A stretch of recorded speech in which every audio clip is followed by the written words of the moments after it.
Everyone, আজকে আমি তোমাদেরকে দেখাবো কি করে 3 আর 4 দিয়ে আমরা সুন্দর একটা সহজ কৌশলে এলিফ্যান্ট অঙ্কন করতে পারি। তো ফুল ভিডিওটা দেখতে থাকো, আশা রাখছি।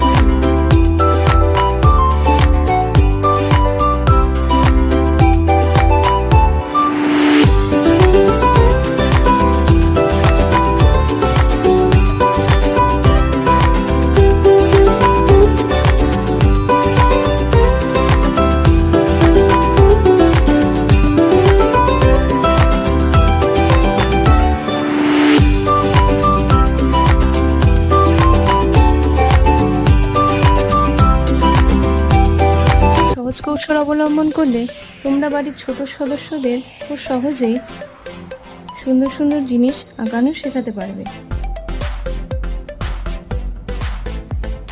তো কেমন লাগলো অবশ্যই জানিও। ধন্যবাদ।